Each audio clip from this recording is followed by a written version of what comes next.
નમસ્કાર, હું પ્રવીણ. આજે રિયલ ડિબેટમાં સૌથી મોટા દૂષણ ડ્રગ્સની વાત કરીશું. સવાલ સીધો અને સિમ્પલ. છેલ્લા અમુક મહિનાઓ કે વર્ષોમાં જે ડ્રગ્સ પકડાવાની ઘટના, ખાસ તો સૌરાષ્ટ્ર અને કચ્છના દરિયાકાંઠેથી કરોડો અબજોનું ડ્રગ્સ પકડાયું, એના પર ડિબેટો પણ ભૂતકાળમાં કરી. પરંતુ આ બાબત કેટલી ચિંતાજનક, આ દૂષણ જે રીતે ફેલાઈ રહ્યું હતું અને ફેલાઈ રહ્યું છે અથવા તો આગળ વધી રહ્યું છે. એક સમય હતો પંજાબ, ઉડતા પંજાબ ફિલ્મ આવી છે ભૂતકાળમાં. પંજાબની જે સ્થિતિ હતી, પણ પંજાબથી સ્વિચ ઓવર થઈને હવે ગુજરાતના દરિયાકાંઠે આ પ્રકારની ઘટનાઓ વારંવાર બને. છેલ્લી ઘટના પીપાવાવમાં, જ્યાં સુધી ક્વોન્ટિટીની વાત હોય. મુન્દ્રા અને કંડલા તો છે જ, સલાયા પણ છે દ્વારકાનું, ત્યાંથી જોડિયા કનેક્શન નીકળ્યું. અને જે સ્થિતિ અને ચિંતાજનક આંકડાઓ આવે છે, ચાહે એનસીઆરબીના હોય, નેશનલ ક્રાઇમ રેકોર્ડ બ્યુરો, અથવા તો જે વ્યસન મુક્તિ કેન્દ્રો, જ્યાં ઓપીડી વગર પણ જે દર્દીઓ નોંધાય છે, એ ચિંતાજનક આંકડો છે. અને બાકી પોલીસની બીકે જે લોકો નથી આવતા, એની સંખ્યા અલગ. જે લોકો નિદાન માટે આવે છે અથવા તો સામાન્ય લતમાં, શોખમાં લત અને લતથી પેડલર સુધીની સફર. મુદ્દો ચિંતાજનક છે. વધુ હું વાત નહીં કરું, કેમ કે આજે 4 ખાસ મહેમાન આપણી સાથે જોડાશે આ મુદ્દાને, આ વિષયને ન્યાય આપવા માટે. તો ચર્ચાની શરૂઆત કરીએ. સ્ટુડિયોમાંથી મારી સાથે એઝાઝ શેખ છે, જે એન્ટી ડ્રગ્સ એક્ટિવિસ્ટ છે અને ડ્રગ્સ રિસર્ચર પણ છે. એઝાઝભાઈ, આપનું સ્વાગત છે. વધુ એક ખાસ મહેમાન આપણી સાથે પંજાબથી જોડાશે, વરિષ્ઠ પत्रकार शम्मी शरीन. शम्मी जी, आपका भी स्वागत है जीएसटीवी में. डॉक्टर जयनारायण भाई व्यास પણ આપણી સાથે જોડાશે અને સાથે જ એનાલિસ્ટ દિનેશ વોરા પણ આપણી સાથે જોડાશે. ચારેય ખાસ મહેમાનનું સ્વાગત છે. પ્રથમ વખત જોડાઈ રહ્યા છે શમ્મી શરીન, જે ડ્રગ્સ વિષય પર સારી એવી પકડ ધરાવે છે, વર્ષોથી તેના પર રિપોર્ટિંગ કર્યું, અને પંજાબની સ્થિતિને પણ સમજીશું. બાદમાં ગુજરાત પર આવીશું. વ્યાસજી, આપથી શરૂઆત કરીએ. માણસ કોઈ પણ ડ્રગ્સ અથવા તો દારૂના રવાડે પહેલી વાત તો કેમ ચડે? કેમ કે યુવાઓ કેન્દ્રમાં છે, અને જ્યાં સુધી દૂષણ અને સૌથી ચિંતાજનક દૂષણની વાત કરીએ છીએ, અને આ માટેની જરૂરિયાત સંતોષવા ડ્રગ્સની મોટા પાયે દાણચોરી પણ થાય છે, પણ હજુ સુધી તેના મુખ્ય સૂત્રધારો પકડાતા નથી. આવું કેમ? પણ એક વસ્તુ આપણે સમજવી પડશે કે ડ્રગ્સનો વપરાશ કોણ કરે છે. તો કેટલાક કિસ્સાઓમાં જે યુવાનો શરૂઆતમાં લતે ચડે છે, ત્યારે એમનું જે કંપની છે, સર્કલ છે, ખાસ કરીને જે શ્રીમંત નબીરાઓ છે, એ દેખાદેખી શરૂ કરે છે. રેવ પાર્ટીઝમાં જવાનું એને એક સ્ટેટસ સિમ્બોલ ગણવામાં આવે છે, અને ત્યાંથી આગળ જતા જતા પછી જુદા જુદા તબક્કે જુદી જુદી કક્ષામાં પરિવર્તિત થતા જાય છે. એક છે વધારે પડતો પૈસો હોય તો અત્યારે દૂષણ જે ફેલાયું છે એ વર્ગમાં, અને જે હોલીવુડની દુનિયા છે એના એક્ટરોમાં ને એમના સંતાનોમાં. આપ સંજય દત્તનો દાખલો જુઓ કે અન્ય હમણાં તાજેતરમાં જે દાખલો થયો તે જુઓ. પણ આ એક એવી જગ્યા છે કે જ્યાં માણસો પોતે પોતાની દુનિયામાં મસ્ત રહેવા માટે ક્યારેક ઘણા સમયથી કામ ના મળ્યું હોય, અને ક્યારેક પોતાને ધાર્યા કરતા વધારે સફળતા મળી હોય, ત્યારે એ લોકો આ રસ્તે જાય છે. ત્રીજો વર્ગ છે એ જે લોકો વધારે પડતા ધાર્યા કરતા પણ વધારે એમની પાસે પૈસા આવી ગયા છે, અને સમાજમાં જેને નવો ઇરીશ એટલે નવા પૈસાદાર થયેલો વર્ગ જે છે, નવોદિત અબજપતિઓ, એમને પણ એક એમના જેવી જ સર્કિટમાં પોતાના અસ્તિત્વની હસ્તાક્ષર કરવાની છે. એટલે એ લોકો મોટા મોટા ફાર્મ હાઉસમાં કે એવી કોઈ જગ્યાએ ભેગા થાય, હોટલમાં કદાચ ભેગા થાય, અને નાના પાયે શરૂ થયેલો આ શોખ આગળ વધતો જાય. છેલ્લે હતાશામાં સબડતા લોકો, એ પણ એક મોટો વર્ગ છે કે જેણે મોટા સપના સેવ્યા હોય, સરસ ચાલતો ધંધો હોય, ને પછી એ પડી ભાગે. એવા કોઈ પણ પ્રકારના જેને કહેવાય શોખ, એક કોઈની સાથે સરખામણી પોતાની જાતને કરવાની, અને ક્યારેક લગ્ન જીવનથી માંડીને બીજા કોઈ તકલીફના સમયમાંથી પસાર થઈ જાય, ત્યારે એ દર્દ શમન માટે ડ્રગ્સ લેતા થાય છે. શરૂઆતમાં નાના પાયે શરૂઆત થતી હોય છે, એટલે કોઈ ઇન્ડ્યુસ કરે છે, લઈ જાય છે પોતાની સાથે. એ સિવાય ગામડાઓમાં જે હવે ચલણ બીડીનું ઘટતું ગયું છે, પણ બીડી કે હોકો પ્રગટા હોય ને બધું રાવણું બેઠું હોય ત્યારે કોઈ પીવાનીઓ હોય ત્યાં એને એ હોકો તૈયાર કરવાનું કહેવામાં આવે ને એને કહેવામાં હોકો કે ચાલો કે ભાઈ તું સાફી બોલાવજે અને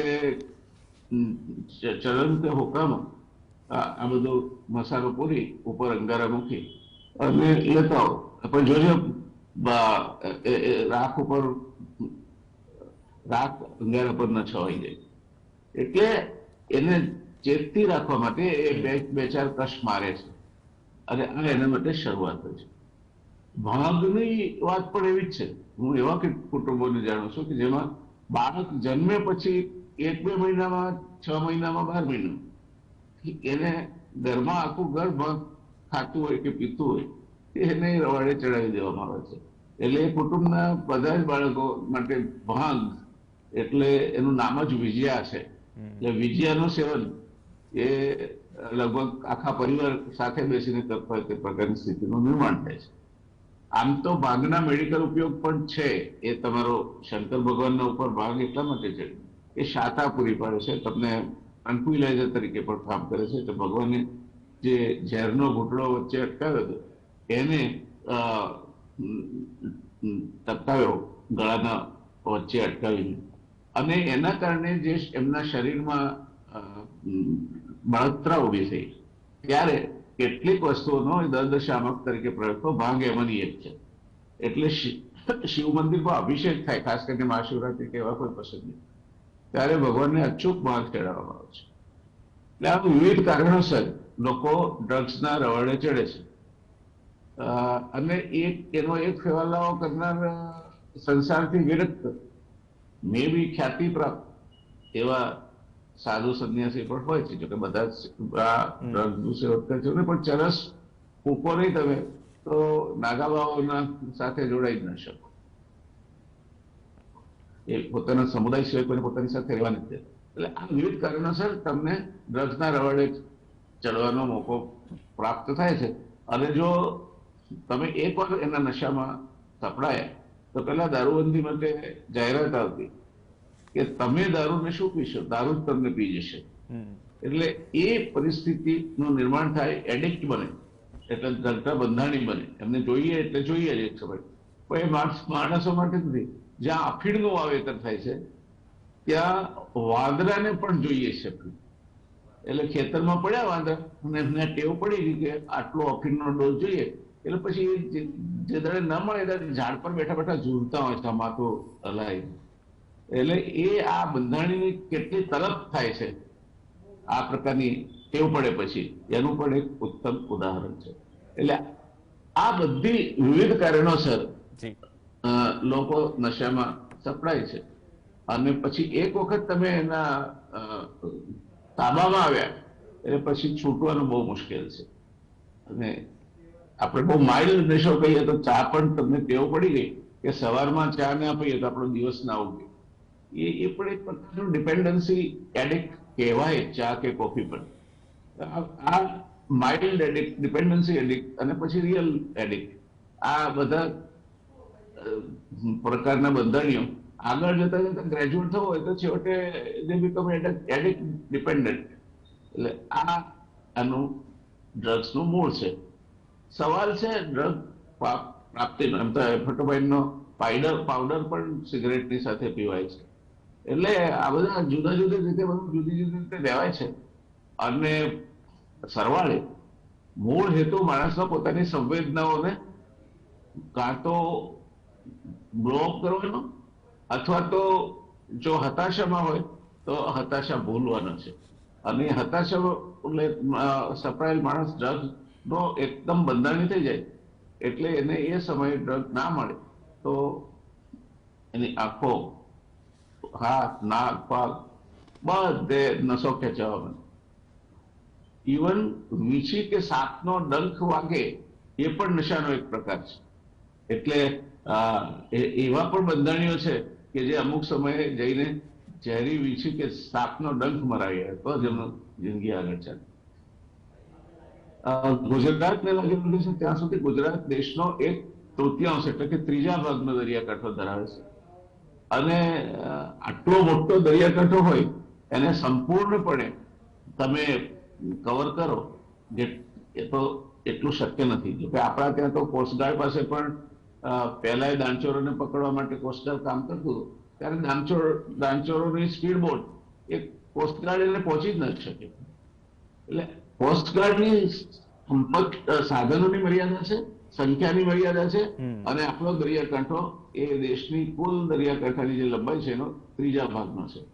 એટલે આ પરિસ્થિતિમાં ગુજરાત એ દરિયાકાંઠાનું રાજ્ય છે અને એના કારણે બહુ જ મોટી બોર્ડર છિદ્રાળુ હોવાથી આ તો જ શક્ય બને છે પકડાવાનું જો તમારા ઇન્ફોર્મર એટલે કે ભેદ ખાતું મજબૂત હોય. અને એ ભેદ ખાતું મજબૂત હોય તો એવા ઇન્ફોર્મરને લોકો રિવોર્ડ પણ આપે છે પોલીસ ડિપાર્ટમેન્ટને. એટલે આ પરિસ્થિતિ છે, ડ્રગ્સ આપણા ત્યાં ઘૂસી આવે છે. એટલું જ ગુજરાત એન્ટ્રી પોઈન્ટ પણ છે, ત્યાંથી છે કે આ બાજુ થાઈલેન્ડ સુધી નો આખો રાજમાર્ગ છે ડ્રગ્સના હેરાફેરી. એટલે દાણચોરી કે ડ્રગ્સ એ ગુજરાતમાં આવે છે, એટલે ગુજરાતમાં જ વપરાય છે. બધું જ એવું નહીં કે ગુજરાતમાં સરળતાથી ઉપલબ્ધ બને છે. અને સૌરાષ્ટ્રનો દરિયાકાંઠો વિશેષ એમને અનુકૂળ આવે છે, કારણ કે ત્યાં ટ્રાફિક હોય છે અને તમે આઇસોલેટ નથી થઈ જતા. પહેલી વાત તો બંદર સુધી પહોંચવામાં સરળતા રહે છે. અને ત્યાર પછી એમનું જો નેટવર્કમાં બરાબર ફિટ થતા હોય એવા માણસ હોય તો એ ઘૂસી ગયું પછી ભાગ્યે જ પકડાય. એટલે આ જે પકડાયું છે ને પ્રવીણભાઈ, એ પણ it is tip of an iceberg. Iceberg હોય, દરિયામાં બરફનો પાડ તૂટીને પડે તો એ ઉપરથી તો બાર અવળું ટોચકું એનું દેખાતું, પણ નીચે જેમ જાઓ એમ આ રીતે ભોટો થતો જાય અને ભલભલા સ્ટીમરને પણ ટક્કર વાગે તો મુશ્કેલ થઈ જાય. એટલે આ જે કંઈ પકડાય છે તો પાછળમાં પહેલી પૂડી છે. એ કંઈ બહુ મોટું બધું પકડાઈ જાય છે એવું નથી હોતું. ગુજરાતમાં આ જે પકડાયા છે જે લગભગ તમારા નેટવર્કમાં એ ભલે 7-8 હજાર કરોડ હશે, પણ એને તમે 10% કન્ઝર્વેટિવ એસ્ટિમેટ પર મૂકો તો પણ 1 લાખ કરોડ રૂપિયાનો ધંધો ગુજરાત થકી ગુજરાતમાં વાપરવા માટે અથવા તો બહાર જવા માટે દેશમાં ઘૂસતો હશે. પ્રવીણભાઈ, બહુ સારી વાત કરી કે જે પકડાયું પણ જે નથી પકડાયું અથવા તો તેની નીચે આપણે થોડું ઊંડું ઉતરવાની પણ જરૂર છે, કેમ કે આ ધીમું ઝેર જે સાહેબે વાત કરી કે ધીમું ઝેર છે, આગળ જતા એ વિકરાળ સ્વરૂપ धारण करे. पर दिनेश जी, जैसे व्यास जी ने बात की कि मतलब कैसे लत लगती है और क्या कारण है और कैसे प्रवृत्तियां बढ़ी है, लेकिन जहां तक हम सौराष्ट्र और कच्छ का समंदर की बात करें, 1600 किलोमीटर की मतलब समुंदर है जो अब हम गुजरात की बात करें, लेकिन अभी जो मतलब प्रवृत्तियां बढ़ी, हेराफेरी बढ़ी है ड्रग्स की. पहले ये सब चीजें भारत पाकिस्तान बॉर्डर पर, पंजाब बॉर्डर पे होती थी. अगर वो हम बंद करवा सकते हैं तो क्या गुजरात में जो एक्टिविटीज बढ़ी है ड्रग माफिया की जिस क्वांटिटी में, उसके सामने हम पूरी ताकत से क्या कोई काम नहीं कर सकते? देखिए, आप सबको नमस्कार. प्रश्न तो आपका बहुत वाजिब है. मैं आपको बताना चाहूंगा कि हर चीज डिमांड एंड सप्लाई पे डिपेंड करता है. देखिए, भारत की जो बाउंड्रीज हैं वो बहुत लंबी बाउंड्रीज हैं, चाहे वो मैरीटाइम बाउंड्रीज हो या लैंड बाउंड्रीज हो, लैंड बॉर्डर्स हो.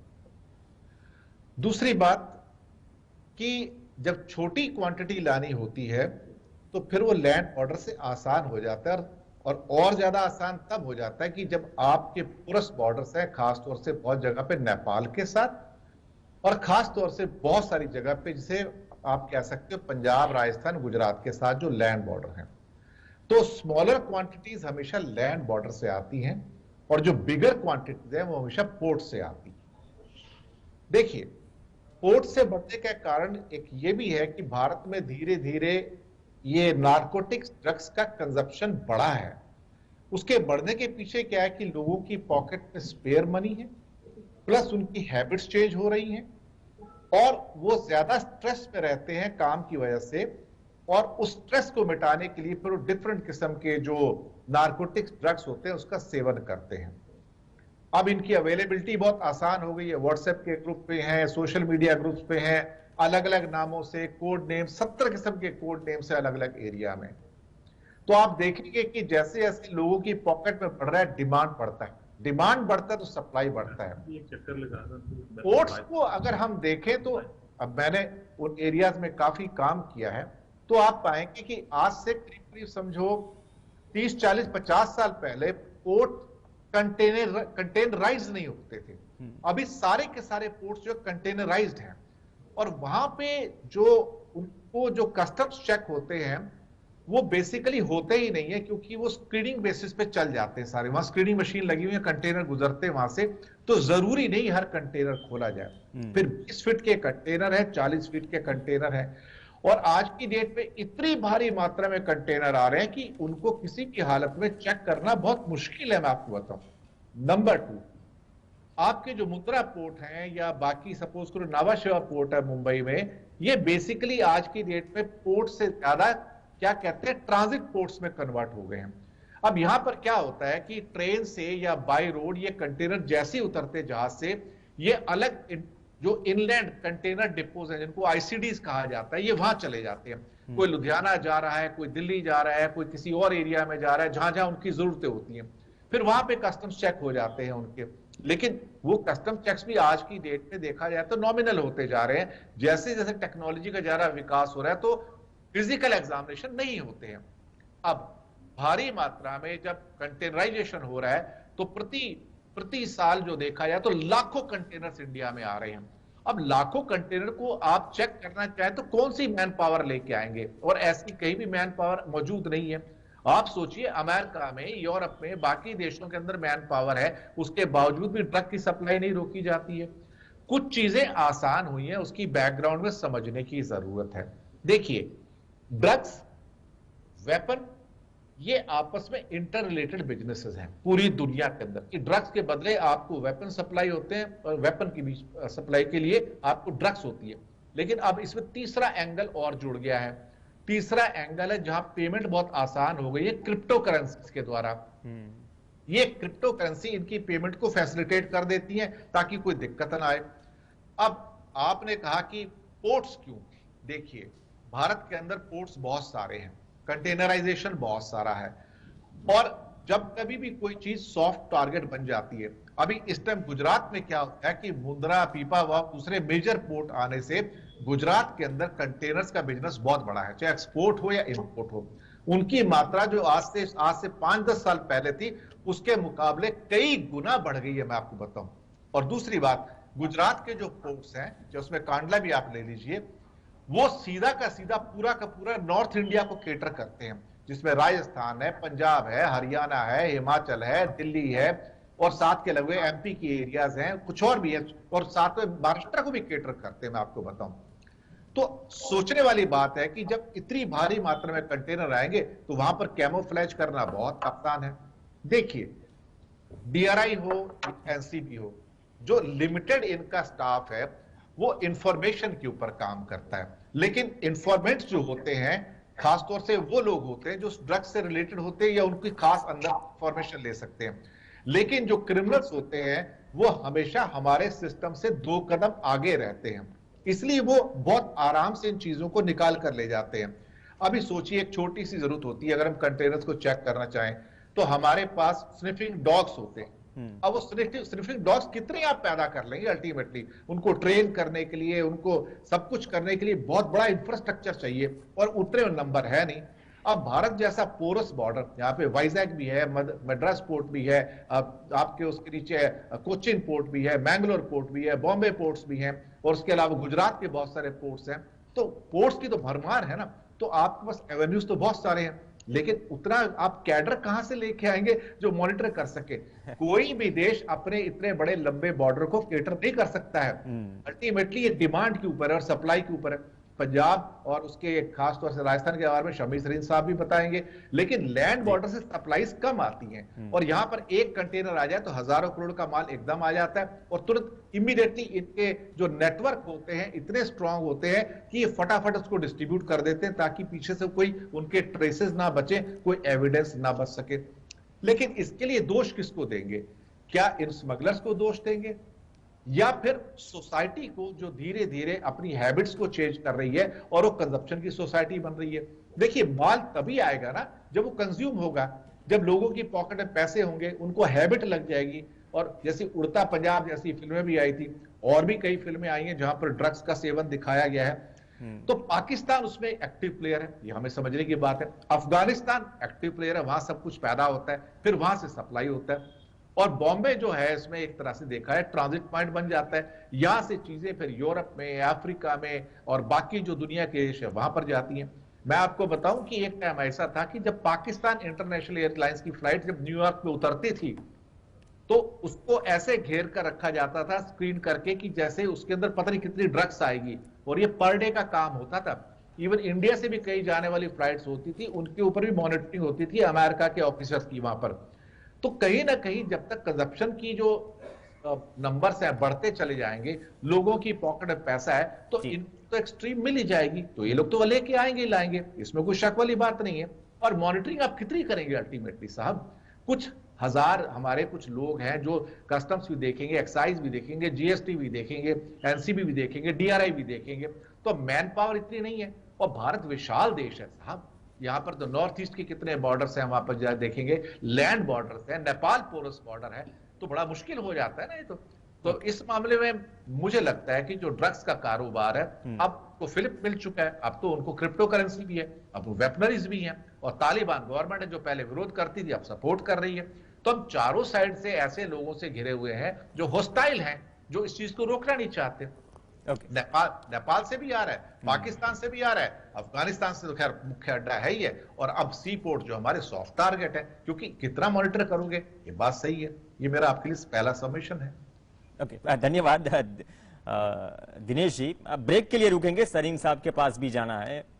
सरीन साहब, आपके लिए सवाल लेके आता हूं, थोड़ा सा ब्रेक के लिए रुक रहे हैं क्योंकि पंजाब के ऊपर भी बात करनी जरूरी है। तो ड्रग्स ऊपर चलो एक પછી એક વર્તમાન સમસ્યા સમજી રહ્યા છીએ કે ધીમું છે, પણ તેની સામે આપણે થોડા શું લાચાર પણ છીએ, એ પણ મુદ્દો એક નીકળ્યો। બીજી વાત, લડી શકીએ તો કેટલી તાકાતથી લડી શકીએ, એ પણ ચર્ચા કરવી જરૂરી છે।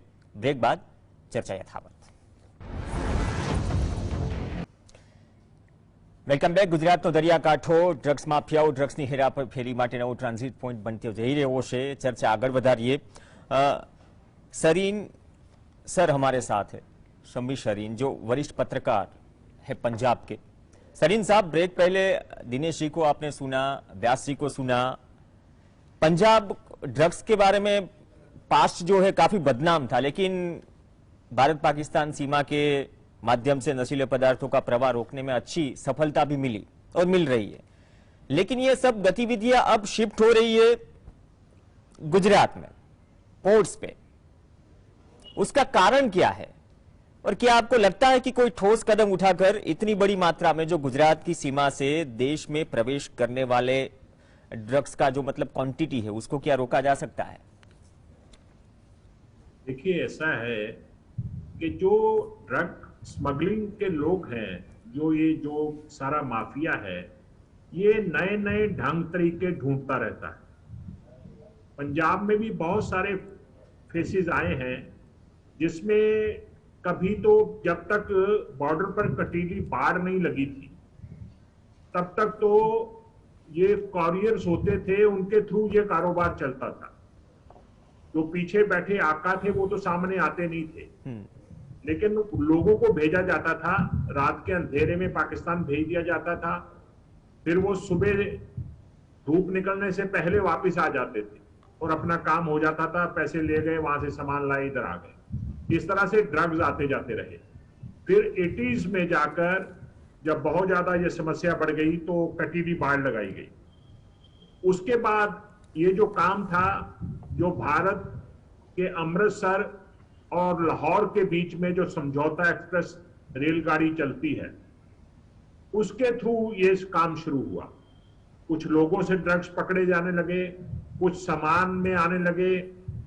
जब वहां पर भी सख्ती हुई तो उसके बाद ये जो काम फिर शिफ्ट हुआ, और फिर जो सामान आता है अफगानिस्तान से भारत में आता है, वो सारा का सारा पाकिस्तान से होकर आता है। पाकिस्तान का ही सड़क मार्ग है जो उसे रास्ता देता है। फिर उसमें सामान में आने लगा ये सब कुछ, बड़ी बड़ी खेप आने लगी। अब नया एक और सिस्टम शुरू हो गया है, वह है ड्रोन सिस्टम। ड्रोन भेजते हैं वो, और वो हवा में उड़ाकर ले आता है सामान को, और जहां उन्होंने उतारना होता है, फेंकना होता है, वहां फेंक देते हैं।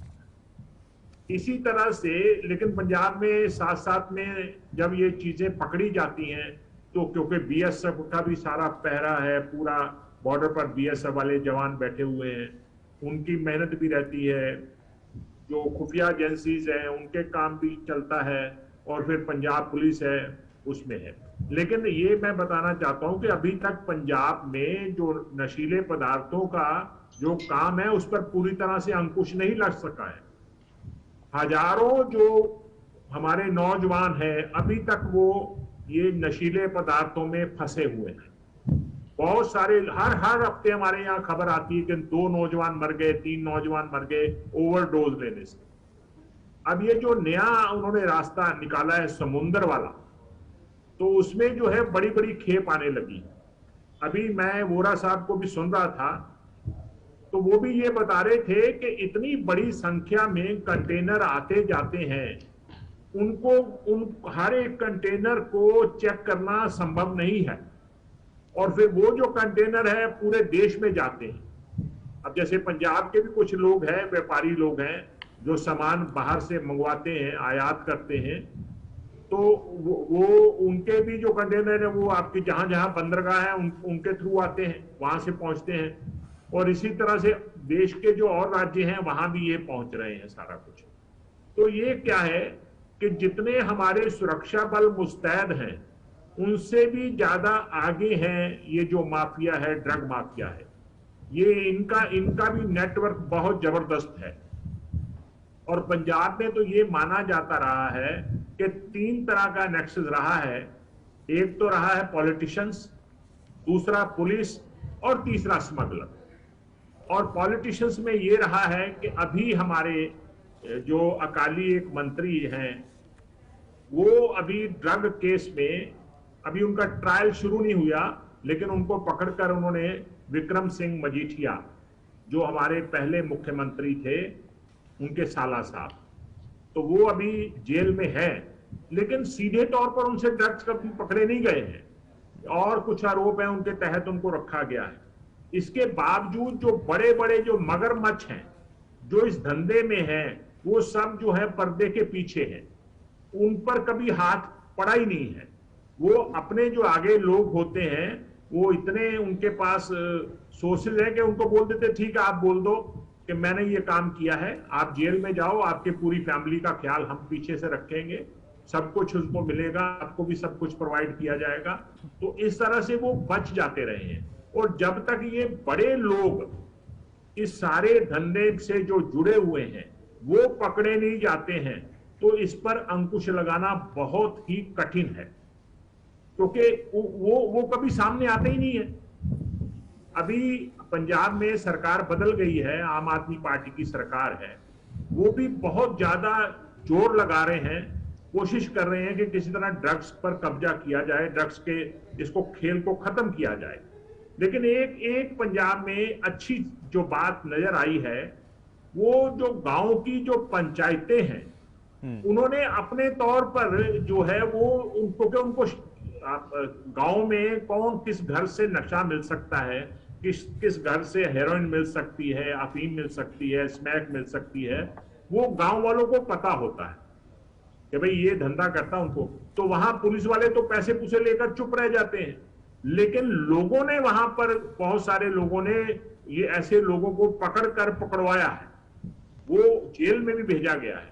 और वहां पर किसी हद तक वो इस कामयाब भी हुए कि उनके गांव में नशीले पदार्थ बिकने बंद हो गए हैं। ये एक नई चीज है और इसमें सक्सेस मिल सकती है। क्यों? मुझे याद है कि पंजाब में जब 80s में आतंकवाद था, अपने पूरे जोबन पर था, रोज किलिंग्स हो रही थी, रोज मारा जा रहा था, बसों से उतार कर लोगों को मारा जा रहा था, गांव उसमें जाकर मारा जा रहा था, मास किलिंग हो रही थी। तो ये तब खत्म हुई जब लोगों ने पुलिस के पास जाकर सूचनाएं देनी शुरू की, क्योंकि पंजाब में ना तो कहीं जंगल है और ना कहीं पहाड़ हैं जहां पर लोग छिप सके जाकर। तो यहां तो वो जो आतंकवादी थे ये रात के वक्त गांव में लोगों के घरों में ही ठहरा करते थे, उन्हीं से खाना पीना खाते थे, उन्हीं से ही वो मदद मांगते थे, उन्हीं के लोगों को भेजते थे, जाओ देख कर आओ अभी आगे पुलिस का कहीं नाकार तो नहीं लगा हुआ है, ताकि हम निकल सकें। लेकिन जब लोगों ने उनको उनकी खबर गुप्त तंत्र को या पुलिस को देनी शुरू की तो उनका जो खात्मा शुरू हुआ, मुठभेड़ें होने लगी, पुलिस वाले घेरा डालने लगे। तो इस तरह से तो यहां भी मैं समझता हूं कि जो नशा तो आ गया, अब नशा जो है वो आगे थोड़ा थोड़ा बिकता है, गांव में बिकता है, 1-2 हजार रुपए की पुड़िया बिकती है। अब जब तक इस पर अंकुश नहीं लगता है तो कोई सेल ही खत्म हो गई तो वो कहां से पैसे लाएगा, कहां से उसको फायदा होगा। सही है। इस धंधे की ये खासियत है कि इसमें पैसा बहुत है, क्योंकि जो आप वहां से सामान मंगवाते हो वो कितना सस्ता मिलता, क्या फिर इसमें मिलावट भी की जाती है, लोकल भी मिलावट करते हैं यहां पर। और यहां अमृतसर में तो एक केस ऐसा हुआ कि शायद मैं पूरा बता नहीं सकता, लेकिन 200 किलो तो थी हेरोइन और उसको आगे ट्रीट किया जाना था और उसके लिए अफगानिस्तान से एक जो था बंदे को बुलाया गया जो इस ट्रेड में पहले से था कि आप आइए और आप इसमें जो मिक्सिंग वगैरह करनी है वो करके दीजिए ताकि हम आगे बेच सकें। लेकिन ये जो था ये रैकेट पकड़ा गया और इसमें जो था एक पॉलिटिशियन भी था, लेकिन वो निचले स्तर का था, बड़े स्तर का नहीं था। पर मैं ये समझता हूं कि हमें भी ये देखना पड़ेगा कि जैसे वो नए नए ढंग नशीले पदार्थों को भारत में धकेलने के लिए शुरू करते हैं, उस पर भी हमारे जो सूचना तंत्र है, पुलिस है या दूसरे लोग हैं, उनको उन पर पूरी तरह से ध्यान केंद्रित करना पड़ेगा। और फिर दूसरी तरफ है कि जो राज्य सरकारें हैं उनको भी कड़ा एक्शन लेना पड़ेगा। और जब तक ये जो बड़ी मछलियां हैं ये पकड़ी नहीं जाती हैं तो मैं नहीं समझता हूं कि इस ड्रग्स पर कंट्रोल पाया जा सकेगा। पंजाब में बहुत ज्यादा नुकसान हो चुका है और अभी भी ये खत्म नहीं हुआ है, अभी भी ये चल रहा है। अब ड्रग्स में ये है कि कई ऐसी केमिस्ट के पास ऐसी गोलियां मिलने लगी हैं, या जो आपके शरीर में दर्द हो रहा है उसके लिए लोग कुछ खाते हैं तो वो एक की बजाय अगर आपने 5 टैबलेट्स खा ली या 10 खा ली या एक इंजेक्शन लगवा लिया तो उसका भी उतना ही नशा हो जाता है। इन सब बातों पर ख्याल रखना पड़ेगा, तब कहीं जाकर कोई आशा की उम्मीद नजर आ सकती है। अच्छी बात कही सर आपने, मतलब पंजाब की भी बात की और मतलब क्या कर सकते हैं और पब्लिक की अवेरनेस भी जरूरी है। શેખ સાહેબ આપણી સાથે જે ડ્રગ્સ રિસર્ચર છે ને ખાસી બધી મહેનત કરે છે, તેમની પાસે માહિતી ઘણી વખત ડિબેટોમાં આપણી સાથે હોય છે અને આજે યોગ્ય દિવસ અને યોગ્ય વિષય છે। શેખ સાહેબ, જે ત્રણેય ખાસ મહેમાનોએ વાત કરી, આપે પણ રિસર્ચ ખાસું એવું કર્યું છે ડ્રગ્સના કેસમાં અને તમામ કિસ્સાઓમાં, પણ ગુજરાતની દરિયાઈ સીમામાંથી જે ક્વોન્ટિટીમાં ડ્રગ્સ આવી રહ્યું છે, માત્રા વધી રહી છે।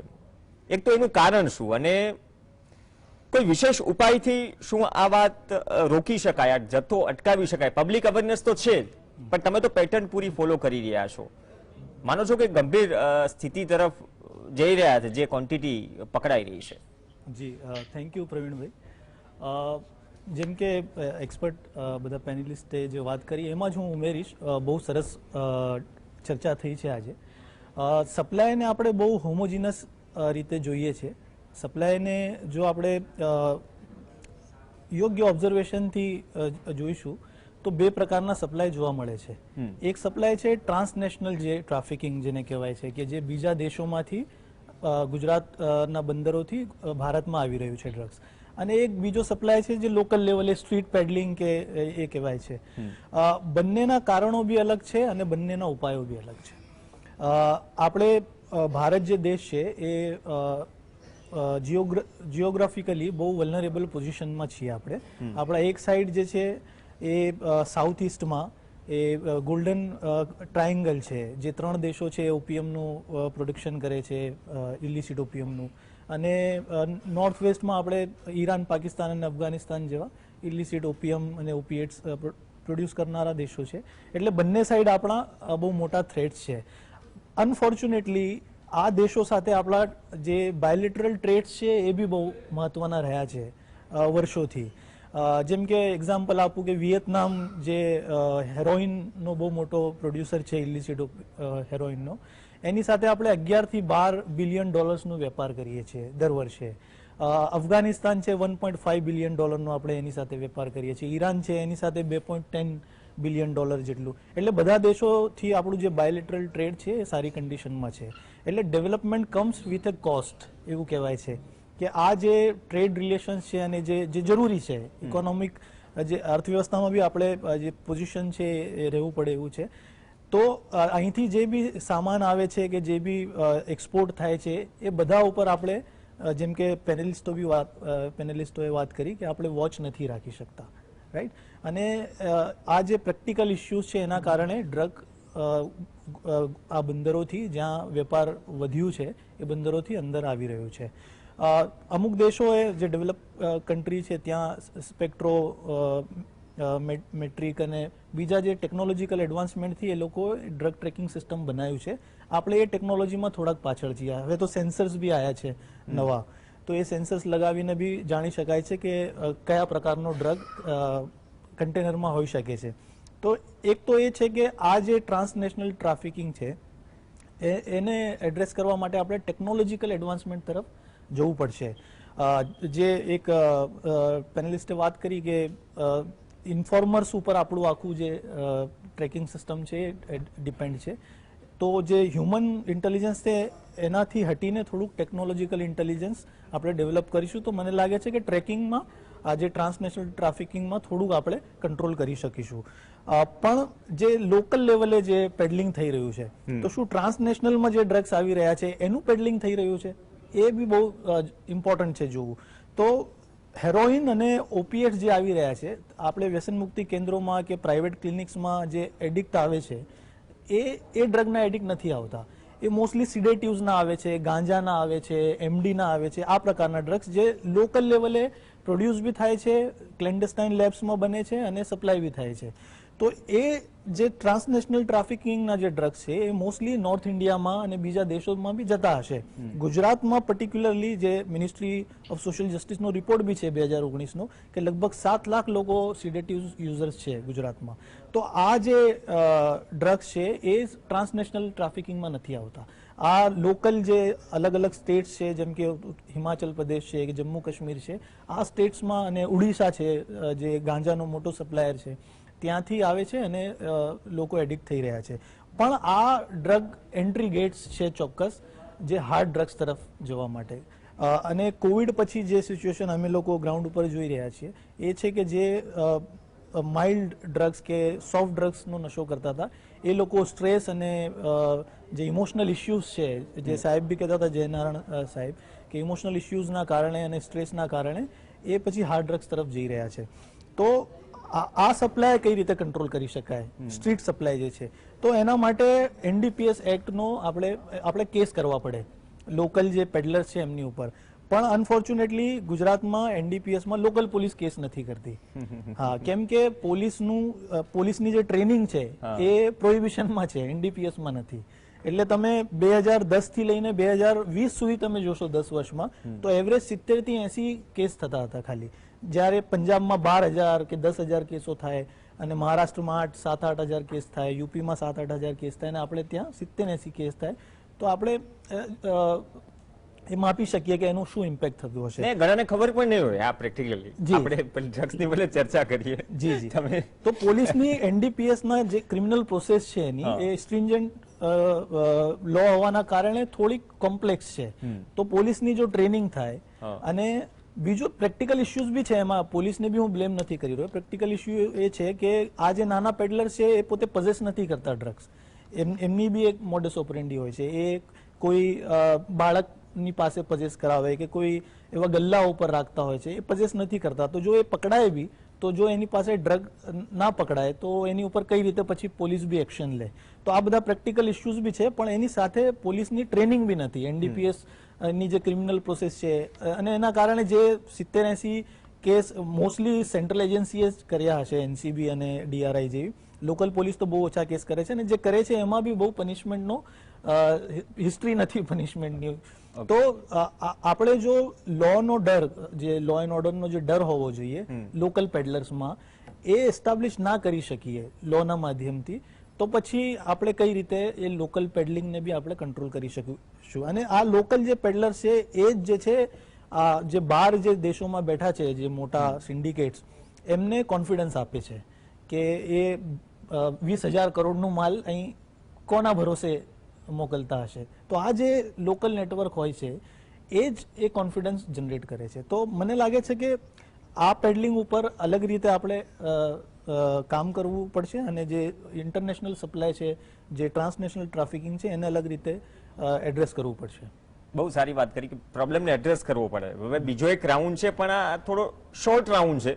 વ્યાસજી, આપથી જ શરૂઆત કરીએ. કિમિયાઓ શોધી રહ્યા છે ડ્રગ્સ ઘુસાડવાના અથવા તો લોકલ લેવલ પર, બંધાણી વધી રહ્યા છે અને આપણે પણ નબળા પડી રહ્યા છીએ સામે. ખબર છે કે ધીમું ઝેર છે, છતાં પણ અટકાવવા માટે પૂરતા એવું નથી પગલાં નથી લેવાઈ રહ્યા. પરંતુ તમે જે વાત કરી ને કે સૂત્રધાર નથી પકડાતા, સૂત્રધાર આખરે કેમ નથી પકડાતા? આ ચાલતું રહેશે, સૂત્રધારની જગ્યાએ. પ્રવીણભાઈ, એક મેનેજમેન્ટનો પાયાનો સિદ્ધાંત છે કે larger is the system, larger are the layers of inefficiency. જેટલી મોટી સિસ્ટમ છે એટલા જ મોટા ગાબડા છે. અને એ ગાબડાને તમે જો વ્યવસ્થિત રીતે સ્ટડી કરો, જેમાં ખરીદા એવા હોય તો if you don't find them, join them, આ બધા વિવિધ ઉપાયો થકી યુ કેન ન્યુટ્રલાઇઝ ધેમ. સામે ગ્રોઈંગ માર્કેટ છે, કારણ કે આવનાર સમયમાં સ્ટ્રેસ, હમણાં જ વિશ્વ આરોગ્ય સંસ્થાનો રિપોર્ટ આવ્યો હતો કે not the communicable diseases but the lifestyle diseases will have more impact and more deaths. હવે એનો અર્થ એ થાય કે લાઇફસ્ટાઇલ ડિસીઝીસ મોટા ભાગના આપણા જીવન પદ્ધતિના રોગો છે, એમાં સ્ટ્રેસ એ મુખ્ય છે. એટલે તમે તમારી જિંદગી બદલો અને સ્ટ્રેસ મુક્ત રહો તો વાંધો ના આવે. પણ એ કહેવું સરળ છે, એને સંપૂર્ણપણે અમલમાં મૂકવું શક્ય નથી. એટલે આ એક મોટો ફેક્ટર છે કે ખૂબ મોટો દેશ છે, પોલીસ પાસે પૂરતી મેનપાવર નથી, બીજી પણ પૂરતી મેનપાવર નથી, અને એના કારણે આપણે, મને લાગે છે કે India is a safe heaven. હજુ તો આપણે પેલી મ્યાનમાર બોર્ડરની વાત નથી કરી, કારણ કે ત્યાં તો અમુક તો પેચ એવો છે કે જ્યાં કોઈનું રાજ નથી. એટલે it is A neutral land અને આ બધી પ્રવૃત્તિ માટે બહુ જ સુરક્ષિત જગ્યા છે. ચિકન નેક બાર ફ્યુ કિલોમીટર્સ એ ક્રોસ કરે ભારતમાં આવી જતો, આ બાજુથી આ બાજુ, પૂર્વ ભારતમાંથી આપણા મેઇનલેન્ડ ભારતમાં. એટલે બાંગ્લાદેશથી પણ જંગલોમાં થઈને ક્રોસ ચિકન ને કરી come to the India mainland, ત્યાં સુધી તો બધે જ કવર છે. હવે એ કવરને ભેદીને આવવું મુશ્કેલ નથી, પણ ત્યાં એક ટ્રેન્ડ છે કે મિલિટરી એક્ટિવિટી કમ્પેરેટિવલી ઇન્ટેન્સિવ છે. પણ એ લોકોની વ્યથાઓ એ છે કે ત્યાં પણ પૂરતો મેનપાવર તો નથી જ. એક બાજુ બોર્ડર જાળવવાની, વિચ ઇઝ મોર ઇમ્પોર્ટન્ટ, અને બીજી બાજુ આ લોકોને જાળવવાનું. એટલે આ એક કારણ છે કે અપૂરતો સ્ટાફ. ટેકનોલોજીની દ્રષ્ટિએ પહેલા પણ જયારે દરિયા માર્ગે દાણચોરી થતી, ખાસ કરીને સોનાની, ત્યારે જે લોકો સ્મગલર્સ હતા એની સ્પીડબોટ એ તમને જે કસ્ટમની કે બીજી કોઈ પ્રિવેન્ટિવ એજન્સીની હોય એના કરતા ઘણી વધારે મજબૂત હતી. ગુજરાતના પણ જે વલસાડ વાપીનો એરિયા છે, સુખમતિયાથી માંડીને ઘણા અડ્ડાઓ હતા કે જ્યાં છેક એમના બંગલા સુધી ભરતી આવે ત્યારે પાણી ચેનલમાં થઈને આવે એમના જે કેરિયર્સ છે એ સીધા એમના બદલે ઉતરી શકે. સ્થાનિક સત્તાવાળાઓ પણ એમના સાથે જોડાયેલા હોય એવું મારું માનવું છે. ક્યારેક નહીં પણ હોઈ શકે, પણ હોય એવું શક્યતા વગર એ તો છે કે ના ઘરમાં ત્યાં સુધી એવી તો પેલી ગોબાચારી ના હોય પણ થતી હતી. અને આ હું જે પ્રવીણભાઈ કહું છું, without naming anybody, but I have stayed for 3 days at the residence of one of the major smugglers in Gujarat to understand કે આ કરે છે શું. એ મારા અનાયાસે મૈત્રી થયેલી. 3 દિવસે એવું છે. He was also confident કે આ કઈ બીજે કઈ સળગાવશે નહીં. So I stayed there as his guest, and the thing I saw on technology front, આપણે ઘણા પાછળ હતા. એ જે સ્પીડ બોટનો પીછો કરે તો આપણી બોટ એને પહોંચી શકે એવું રેરલી હતું. એટલે આ બધા કારણો છે. ભારતનો દરિયાકાંઠો લાંબો છે, પ્રમાણમાં માનવબળ નથી, ટેકનોલોજી દ્રષ્ટિએ આપણે પાછળ છે. અહીં ઘર અને મોટું બજાર છે, પણ હું તો એવું માનું છું કે ઈરાનથી લઈને થાઈલેન્ડ સુધી આ આખો ડ્રગ ટ્રેડનો પટ્ટો પથરાયેલો છે. એટલે ધીસ ઇઝ નોટ ઓનલી એ ગુજરાતમાં જ ઉતર્યું એટલે ગુજરાતમાં જ વપરાશે કે દેશમાં જ વપરાશે. It can travel further. એટલે આ બધાના કારણે they have huge market which is awaiting. તો આ બધા કારણોમાં એક દેશની સરકાર બીજા દેશના સરકાર વગર દે કાન્ટ ડુ મચ. અને આપણે ત્યાં પણ ચાફીની ખેતી તો થાય છે, લાયસન્સ લઈને થાય છે. કેટલાક આજુબાજુ ઘઉં આવીને વચ્ચે આ ભાંગ કે ચરસ કે વાવે છે. એટલે આપણે ત્યાં જ્યાં આ વાવેતર નથી કરવાની શક્યતા તેવા વિસ્તારોમાં પણ મારી માહિતી પ્રમાણે આ પ્રકારનું વાવેતર સ્ટાર્ટિંગ કરીને થાય છે. બીજો પાક સુકડીનો કે તુવેરનો તો બાજુમાં હોય, ક્યારેક ઘઉંનો નાના છોડ કાપી લેવાનો હતો થાય છે. આપણે ત્યાં પણ મળતર એટલું છે કે ટેમ્પટેશન બહુ વધારે છે કે એકવાર જો બધું સફળ થઈ જાય તો આપણે તો 7 પેઢી દીધી. People have not seen that much huge income. આ બધા મુખ્ય કારણો છે. દાનત હશે તો બરકત મળશે. બહુ સારું. એ કેટલા અંશે છે તે કોઈને ખબર નહીં. પ્રવીણભાઈ, દાનત, આ શબ્દ બહુ સારો વાપર્યો કે દાનત હશે તો પરિणाम પણ મળશે. दिनेश जी, समय की थोड़ी कमी है, लेकिन एक ही सवाल छोड़ के दोनों स्पष्ट वक्ताओं के लिए, आपके लिए और सरीन साहब के लिए भी, क्या आप मान ले टाइमलाइन को देख के गुजरात ड्रग्स माफिया के लिए या हेरा फेरी के लिए नया ट्रांजिट पॉइंट बनता जा रहा है? 2 मिनट है सर आपके पास. बनता नहीं जा रहा है, बन चुका है. हाँ, उसे ये मत कहिए बनता जा रहा है, बन चुका है. दरअसल जिस लेवल के वहां पर सीजर्स हुए हैं वो अनप्रेसिडेंटेड है. उसका मैग्नीट्यूड कितना बड़ा है वो हम जैसे लोगों को भी देख के हैरानी होती है कि इस लेवल के ऊपर आ सकता है. और ये लेवल इस बात को भी दर्शा रहा है कि माफिया कितना स्ट्रॉन्ग हो रहा है, माफिया का मैग्नीट्यूड कितना बड़ा हो रहा है. और माफिया का मैग्नीट्यूड जो है डायरेक्ट कंजप्शन के साथ रिलेटेड है. तो यहाँ पर आपको डबल प्रॉन्ग स्ट्रेटजी अपनानी पड़ेगी. ना केवल सप्लाई साइड को ब्लॉक करना पड़ेगा बल्कि कंजप्शन साइड को भी ब्लॉक करना पड़ेगा. आपको चाहिए होगी टॉप लेवल की टेक्नोलॉजी. जब तक आप टेक्नोलॉजी को मिक्स नहीं करेंगे तब तक डिटेक्शंस मुश्किल हो जाएंगे. तो टेक्नोलॉजी होनी चाहिए, सप्लाईज को रोका जाना चाहिए, जो ट्रांजिट पॉइंट्स हैं उन पर नजर और तीखी होनी चाहिए, इंफॉर्मेशन नेटवर्क बेहतर होना चाहिए, और जो कंजप्शन की जो थ्योरी है उसको सप्रेस करने की जरूरत है. अगर कंजप्शन सप्रेस होगा तो सप्लाईज अपने आप सप्रेस हो जाएंगी. लेकिन ये मल्टी प्रॉन्ग स्ट्रेटजी आनी चाहिए. और चूंकि टाइम शॉर्ट है, मैं ये कहूंगा कि अगर ये मल्टी प्रॉन्ग स्ट्रेटजी नहीं आती है, नेटवर्क स्ट्रॉन्ग नहीं आता है और साथ में टेक्नोलॉजी को इंट्रोड्यूस नहीं किया जाता है, तब चीजें बहुत मुश्किल हो जाएंगी. और इसके लिए बहुत बड़ा कमिटमेंट चाहिए, इन्वेस्टमेंट भी चाहिए, डेडिकेशन भी चाहिए और एक विल पावर चाहिए कि हाँ हम इसको रोक सकते. विल पावर की बात की. सरीन साहब, क्या यही मान ले कि हमसे बेहतर नेटवर्क है? अभी तक की चर्चा में तो मतलब जो भी एग्जाम्पल आए कि हमसे तो 2 कदम आगे है, तो क्या ये तो सबको पता है कि 2 कदम आगे है, लेकिन हमें उससे 2 कदम आगे निकलने के लिए क्या करना चाहिए? क्या ये प्रायोरिटी नहीं होनी चाहिए? जी, ये जो ड्रग माफिया है ये ना सिर्फ नए नए रास्ते तलाशता है बल्कि नए नए जो ढंग तरीके होते हैं उनको भी लागू करता है। तो इसके लिए वही है कि जब तक वो नया कोई ढंग तरीका सोचे वो सूचना हमारे पास होनी चाहिए और उस पर उनके काम करने से पहले अमल शुरू हो जाना चाहिए।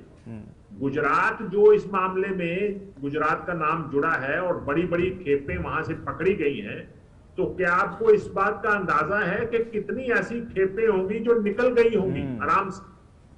क्योंकि हर कंटेनर को चेक नहीं किया जा सकता। जितनी बड़ी मात्रा में आदान प्रदान होता है, सामान आता है जाता है, ये नहीं चेक, ये हो नहीं सकता है। तो यही है, इसके लिए देखिए, एक तो अपने जो हमारा जो यूथ है, या हम ये कहें कि जो गुजरात का जो यूथ है उसको नशीले पदार्थों की लपेट में आने से बचाने के लिए एक तो हमें जागरूकता अभियान चलाना बहुत जरूरी है। नई पीढ़ी को ये बताना बहुत जरूरी है कि ये रास्ता तबाही की ओर जाता है। जब आप खुद ही नहीं रहोगे तो क्या करोगे, क्या बनेगा उसका? और दूसरा जो है, हमारा जो खुफिया तंत्र है उसको मजबूत किए जाने की बहुत ज्यादा जरूरत है। पुलिस वालों के पास जब तक सूचनाएं नहीं पहुंचेंगी वो काम अपने तौर पर नहीं कर सकेंगे, यही मेरा मानना है। શેખ સાહેબ, બહુ પાયાની વાત કહી દીધી અને સાહેબે પણ જે રીતે ડ્રગ પેડલરની આગલા સવાલમાં વાત કરી, આપણે અહીંયા જે પ્રકારની ઘટનાઓ બને છે, ડ્રગ્સ વેચતા પેડલર તો સેંકડોની સંખ્યામાં પકડાય છે. સતર્કતા અને નેટવર્કની મદદથી શું આ બધું રોકી શકાયું હોય છે? આ જે ઘટનાઓ જે નાની લોકલ લેવલ પર ઘટના બને છે અથવા તો બંદરથી ક્યાંય શિફ્ટ થયું, જેમ કે સલાયાથી જોડિયા શિફ્ટ થયું, આ પછી બાદમાં ખબર પડી, પણ સાહેબે કહ્યું ને કે જે ચૂકી ગયા એ તો કેટલું ચૂકી ગયા એનો સવાલનો જવાબ કોઈ પાસે નથી. હા, હું બી દિનેશ સાહેબ જે વાત કરી હું એનાથી સહેમત છું કે આપણે મલ્ટી સ્ટ્રેટેજિકલી કામ કરવું પડશે. સૌથી ઇમ્પોર્ટન્ટ તો ડિમાન્ડ રિડક્શન જ છે. જ્યાં સુધી ડિમાન્ડ હશે તો સપ્લાય તો ગમે તે રીતે થશે. એનું એક્ઝામ્પલ અમેરિકાનું વોર ઓન ડ્રગ્સ છે.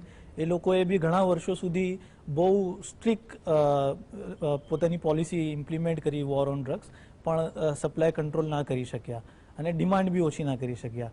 તો ડિમાન્ડ રિડક્શન માટે આપણે કામ કરવું પડશે અને એના જે બે ઇમ્પોર્ટન્ટ કમ્પોનન્ટ્સ છે એ છે, એક તો પ્રિવેન્ટિવ મેજર્સ આપણે લઈએ, અવેરનેસ એજ્યુકેશનથી યુવાનોને બેટર ચોઇસ માટે તૈયાર કરીએ, એમને એજ્યુકેટ કરીએ, અને સાથે સાથે જે ટ્રીટમેન્ટ ફેસિલિટીઝ છે, જે લોકો આમાંથી બહાર નીકળવા માંગે છે, મોસ્ટલી જે એડિક્ટ હોય છે બહાર નીકળવા માંગે છે, અને એટલે જે એડિક્ટ હોય છે કેમ કે પોતે એમાંથી નથી નીકળી શકતા, દે નીડ સપોર્ટ. તો એ સપોર્ટ સિસ્ટમ આપણે ઊભી કરવી પડશે. અનફોર્ચ્યુનેટલી ગુજરાતના 33 ડિસ્ટ્રિક્ટમાંથી ફક્ત 6 ડિસ્ટ્રિક્ટમાં ડી એડિક્શન સેન્ટર્સ છે. 27 ડિસ્ટ્રિક્ટ એવા છે જ્યાં એક બી સેન્ટર નથી, અને ત્યાંના જે યુવાનો છોડવાનો નિર્ણય બી લે છે એ બીજા ડિસ્ટ્રિક્ટમાં નથી જઈ શકતા.